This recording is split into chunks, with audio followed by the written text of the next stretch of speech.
Hello everyone. I thought while things were quiet because no systems are working, I thought I would make a video for you about the first SWK220 Theory and Practice 2 assignment.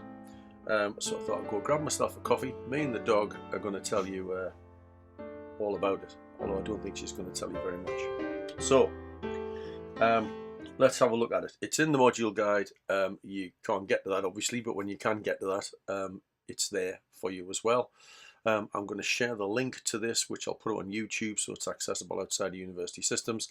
And I will put it onto the Canvas assessment page for this assessment when we're back up and running. So I'll share that, and then I'm going to email you all the link, and I'll think on and attach the module guide as well. If I forget, someone point out my stupidity. Okay.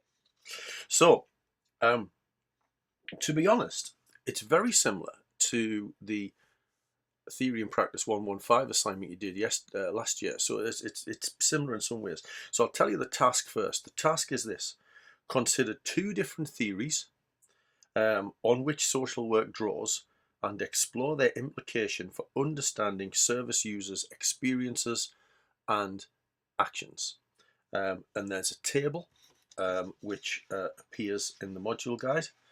I'll see if I can cleverly pop it into the video, but I will talk you through some of the elements of that table to help you get the idea. So consider two different theories.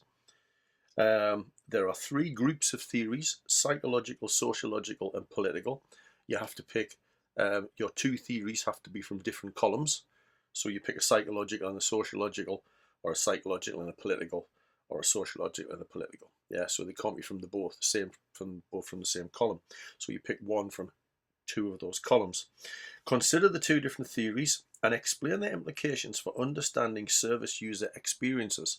So that could be kind of how service users experience their worlds, how they experience social work systems, for example. Where's the power in those systems? Could be that. Or their actions. How does the theory you've picked help explain their actions? So the way they're presented.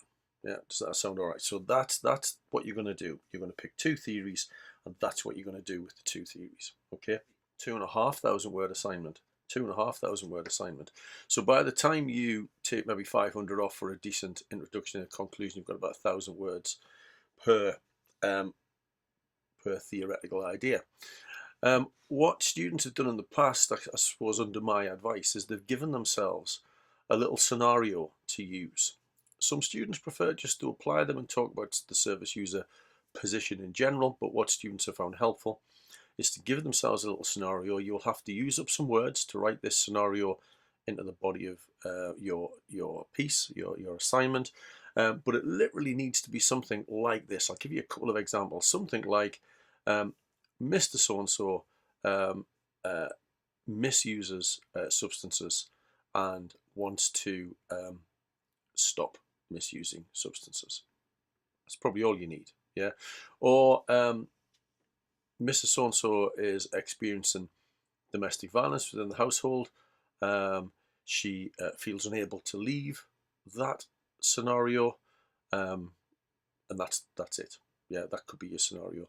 It could be that the children have witnessed domestic violence, and the male child, two children, one male, one female, and the male child has started to exhibit aggressive behaviour in the playground at school. He's age 8.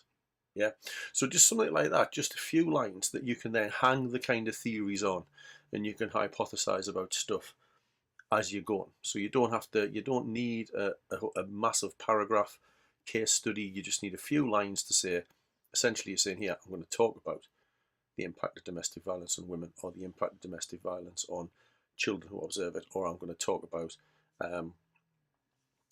the problems and pitfalls of substance misuse, or trying to stop misusing substances.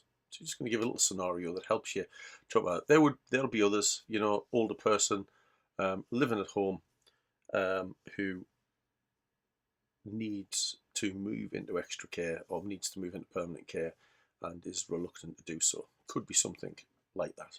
And we can talk about some. If you've got an idea and you're not sure, you can email me and we'll talk about it. This assignment isn't due in, by the way, for quite a while, and you would imagine it would be on a bit of paper here, but it's not. So what I'll do is I'll put that on the end of the video so you know what that is, but it's in the module guide as well. I haven't printed that page off. So that's the task. Consider 2 theories on which social work draws and explore their implications for understanding service user experiences and their actions. Table below, table that's in the module guide, gives you some examples. So you need to meet the following learning outcomes. Learning outcome 1, an understanding of different theoretical frameworks for social work and a recognition of how they influence models and methods of practice. Read that again. An understanding of different theoretical frameworks for social work and recognition of how they influence models and methods of practice. So remember, you're going to introduce a theory and describe it. That's you're showing the understanding of different theoretical frameworks.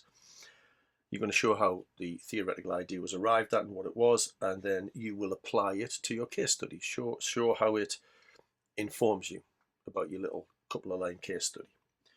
And then you'll want to think about that scenario and think about how the theory works within that scenario, and then link it to a method of practice or a way of practicing. So skills or empowerment, because power gets mentioned in the one below.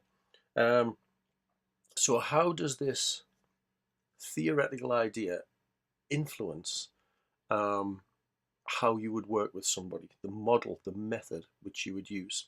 And it could be about your communication style. It could be that you take a task-centered approach.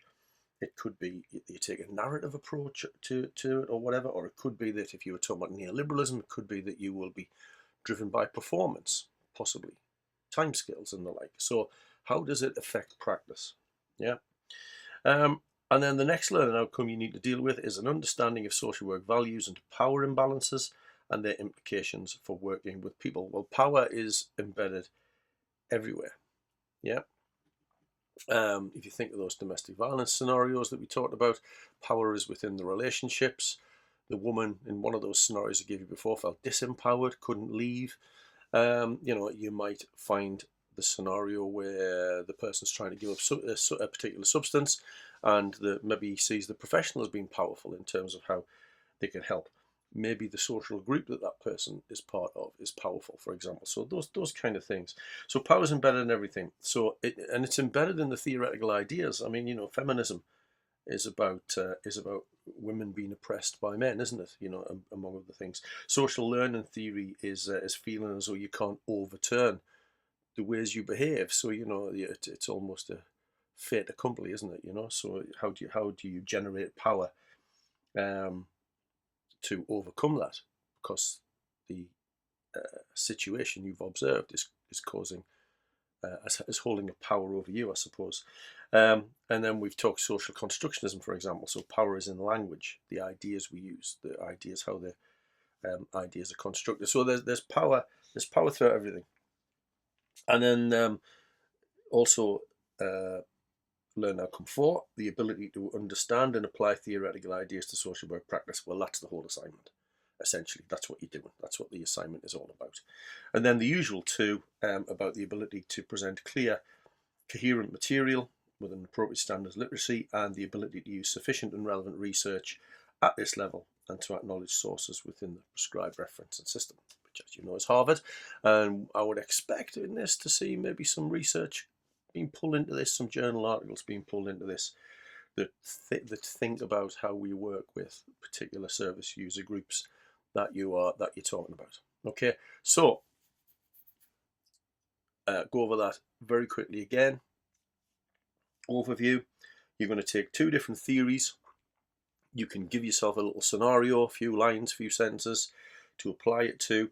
You're going to take those 2 theories and explore their implication for understanding the service user's experience or actions. Why is it those people are in that situation, feeling the way they feel, and what is their experience maybe of social work while they're in that situation? That's what you're going to do. You're going to take 2 theories, either a psychological, sociological, or political one, and then another one from a different one of those groups. And then you're going to show that you understand the theory, and then you're going to show that you understand how that theoretical idea has influenced models. I'm going to give you some examples of that I already have. And then you're going to show how social work values and power are implicit in these things, explicit in these things sometimes, and what the implications are for working with people. And then through that, you will show learning outcome for the ability to understand and apply theoretical ideas. Sounds easy, doesn't it? 2,500 words. So, for example, if you'll get these this little table, social learning theory. If you were to take that one, for example, the models and methods that spring to mind for me when I'm thinking about social learning theory, or maybe cognitive behavioral approaches. You're going to try and overturn embedded ideas, or just taking a task-centered approach. How are we going to kind of change this behavior, modify it? These are the things we're going to do. You might want to pick attachment theory. This is another psychological theory, so this is the psychological column. You might want to pick attachment theory, and you might want to use cognitive behavioral approach again, or you might want to think counseling skills, for example. In the sociological column, you might want to use social constructionism. So you might want to talk therefore about labeling theory maybe, or you might want to talk about utilizing narrative social work approaches so that you understand what these words and constructs and concepts mean to the person. That could be something you'd want to do. You might want to use systems theory, and that links quite easily to strengths-based approaches maybe. How do people become important in the systems they are? What are in the systems as well, so that people can utilize what they have to enhance things. Again, feminism might be about strengths-based approaches as well. And then we've got political ones. Neoliberalism might be about the realities of working from a strengths-based approach and how they are influenced by political systems. Are they easy to deliver? You could use radical social work. You might want to think of rights-based perspectives. So those kind of things are what you're going to look at. Take the theory, apply it to your case, and show how it influences models and methods. Yep. So there you go. We will do a session in class, and there will be the opportunity for you to email me any questions. But as I mentioned at the start of the year, there won't be individual tutorials. So you've got this video. We'll do a session in class, and I will also be fine to respond to particular queries in terms of emails. Okay, excellent. See you soon.